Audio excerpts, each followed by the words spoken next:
ನಮಸ್ಕಾರ ಸರ್. ನಮಸ್ಕಾರ ಸರ್. ಮೊನ್ನೆ ಒಬ್ಬಾತ ಹುಬ್ಳಿದಿಂದ ಅಂಬರೀಷ್ ಅಂತ ಸೂರತ್ ಬಂದಿದ್ದಂತ ಸರ್. ಹೌದು. ಇಲ್ಲಿ ಯಾರ್ಯಾರಿಂದೋ ಹೋಗಿ ಮೋಸ ಹೋಗಿದ್ದಾನಂತ. ಸರ್, ನೀವು ಏನಾದ್ರೂ ಹೆಲ್ಪ್ ಮಾಡಣ್ಣ ಅಂತ ನನಗೆ ಹೇಳ್ತಾ ಇದಾರ.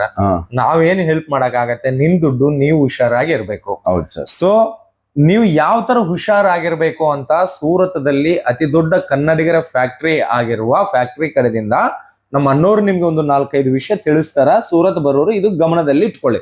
ಸರ್, ನೀವೇನ್ ಐಡಿಯಾ ಕೊಡ್ತೀರಾ? ಸರ್, ಫಸ್ಟ್ ಪಾಯಿಂಟ್, ನೀವು ಈ ವಿಡಿಯೋ ನೋಡಕತ್ತೀರಿ, ಯಾರ್ದೋ ವಿಡಿಯೋ ನೋಡ್ರಿ, ಯಾರಿಗೆ ನಂಬ್ಕೊಂಡು ನೀವು ಸೂರತ್ ಬರ್ತೀರಿ ಆ ಅಂಗಡಿಗೆ ಫಸ್ಟ್ ಖಂಡಿತ ಹೋಗ್ಬೇಕು.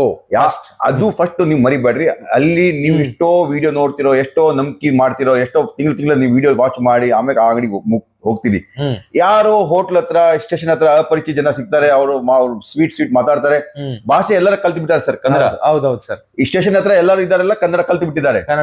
ಅವ್ರು ಕನ್ನಡದಲ್ಲಿ ಮಾತಾಡ್ತಾರೆ, ನಿಮ್ಮ ಅಕ್ಕಪಕ್ಕ ಊರಿನ ಹೆಸರು ಹೇಳ್ತಾರೆ, ಯಾವ್ದೋ ಹೆಸರು ಹೇಳಿ ನಿಮಗೆ ಮೋಟಿವೇಟ್ ಮಾಡ್ತಿದ್ದು ಕರ್ಕೊಂಡು ಹೋಗ್ಬಿಡ್ತಾರೆ. ಆಮೇಲೆ ಸರ್ ಸಂಧಿ ಮೂಲಿನಲ್ಲಿ ಯಾವ್ದೋ ಅಂಗಡಿ ಕರ್ಕೊಂಡು ಹೋಗ್ತಾರೆ, 40-50 ರೂಪಾಯಿ ಸೀರೆ ತೋರಿಸ್ತಾರೆ. 40-50 ರೂಪಾಯಿ ಸೀರೆ, ಸೆಕೆಂಡ್ ಸೀರೆಗೆ ಬಾಂಡಿದವ್ರಿಗೆ ಹೋಗೋ ಕೊಟ್ರೇನು 50 ರೂಪಾಯಿ ಕೊಡ್ತಾರೆ. ಅಂತ ಸೀರೆ ನಿಮ್ಗೆ ಒಳ್ಳೆ ಸೀರೆ ತೋರಿಸಿ ಆ ರೇಟ್ ಇಂದ ಬಟ್ಟೆ ತೋರಿಸ್ತಾರೆ. ಆಮೇಲೆ ಬಂದ್ ಸರ್ ನಮ್ಮ ಹತ್ರ ಹೇಳ್ತಾರೆ ಹೆಲ್ಪ್ ಮಾಡ್ರಿ. ನಾವ್ ಹೆಂಗ್ ಹೆಲ್ಪ್ ಮಾಡ್ಬೇಕು ನಮಗೆ ಗೊತ್ತಿಲ್ಲ, ಅಂಗಡಿಯಲ್ಲಿ ಇದೆಯೋ ಇಲ್ಲ ಅಂತ ಅದು ನಮ್ಗೆ ಗೊತ್ತಿಲ್ಲ. ಯಾವ ಶೋರೂಮ್ ನಿಂದ ತಗೊಂಡ್ಬಂದಾನೆ, ಏನ್ ಬಿಲ್ಲು, ಏನ್ ಅಡ್ರೆಸ್, ಯಾವ ಕತ್ತಿ, ಏನಿಲ್ಲ. ಜಸ್ಟ್ ಸರ್ ಬಹಳ ಅಂಬರೀಷ್ ಅಣ್ಣ ಏನಾಗಿದ್ದಾರೆ, ಬಹಳ ಎಕ್ಸೈಟೆಡ್ ಆಗ್ಬಿಟ್ಟಾರೆ. ಓಹೋ, 50 ರೂಪಾಯಿ ಸೀರೆ ಸಿಕ್ಬಿಟ್ಟಿದೆ, ಇಷ್ಟು ಒಳ್ಳೆ ಸೀರೆ, ನಾನು ಹುಬ್ಳಿದಲ್ಲಿ ಹೋಗಿ ಅದು 200 ರೂಪಾಯಿ ಮಾರ್ತೀನಿ, ಒಂದೇ ಸತಿ 10 ಲಕ್ಷದ 40 ಲಕ್ಷ ಮಾಡ್ಬಿಡ್ತೀನಿ, ಒಂದೇ ರಾತ್ರಿ 10 ಲಕ್ಷ 40 ಲಕ್ಷ ಹಿಂಗ್ ಆಗ್ತಾ ಇದ್ರೆ ಈ ಹೋಲ್ಸೇಲರ್ ನಿಮ್ಮ ಹುಬ್ಳಿನಲ್ಲಿ ಯಾಕಿದ್ದಾರೆ, ದಾವಣಗೆರೆಯಲ್ಲಿ ಯಾಕಿದ್ದಾರೆ, ಬೆಂಗಳೂರಿನಲ್ಲಿ ಯಾಕಿದ್ದಾರೆ, ಅವ್ರು ಇಷ್ಟು ಕಷ್ಟಪಟ್ಟು ದುಡಿಯಾಕತ್ತಾರೆ. ನೀವು ಅವ್ರ ಅಂಬರೀಷ್ ಅವ್ರು ಒಂದೇ ಸತಿಗೆ 40 ಲಕ್ಷ ದುಡಿಯೋಣ ಅಂತ ಆಸೆ ಮಾಡಿ ಆಮೇಲೆ ಸರ್ ಹೆಲ್ಪ್ ಮಾಡಿ. ನಮ್ಗೆ ಅಡ್ರೆಸ್ ಗೊತ್ತಿಲ್ಲ, ಯಾರು ಇದ್ದಾರೆ, ಎಲ್ಲಿದ್ದಾರೆ ಗೊತ್ತಿಲ್ಲ.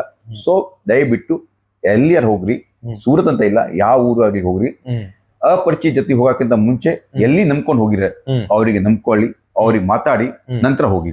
ಈ ಯೂಟ್ಯೂಬ್ ಮುಖಾಂತರ ಬಂದಿರಿ, ಆ ಯೂಟ್ಯೂಬ್ ಚಾನಲ್ ಮಾತಾಡಿ, ಪರವಾಗಿಲ್ಲ, ಅವರು ಕೂಡ ನಿಮಗೆ ಜವಾಬ್ದಾರಿ ಕೊಡ್ತಾರೆ. ಆದ್ರೆ ನೀವು ಅವರಿಗೂ ಗೊತ್ತಿಲ್ಲ, ನಮಗೂ ಗೊತ್ತಿಲ್ಲ, ಅಪರಿಚಿತ ಜೊತೆ ಹೋಗ್ತೀವಿ, ಎಲ್ಲಿಂದ ತಿಳಿಯಕ್ಕಾಗದೆ. 1 ಕೋಟಿ ಜನ ಇದ್ದಾರೆ ಸೂರತ್ನಲ್ಲಿ, 2 ಲಕ್ಷ ಅಂಗಡಿ ಇದೆ. ನಾವು ಎಲ್ಲಿಂದ ಹೋಗೋಣ?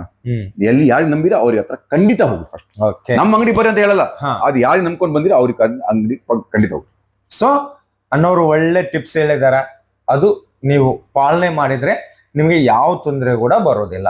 ಸೊ ಸೂರತ್ದಲ್ಲಿ ಜಾಸ್ತಿ ಮೀಡಿಯೇಟರ್ಸ್ ಇರ್ತಾರೆ, ಬ್ರೋಕರ್ಸ್ ಇರ್ತಾರೆ, ಜಾಸ್ತಿ ಜನ ಒಂದು ಒಳ್ಳೆ ಜಾಗದಲ್ಲಿ ಲಾಭ ಸಿಗ್ತಾ ಇದೆ ಅಂತಂದ್ರೆ ನಷ್ಟ ಮಾಡೋರು ಕೂಡ ಅದೇ ಸಮಾನ ಭಾಗದಲ್ಲಿ ಇರ್ತಾರೆ.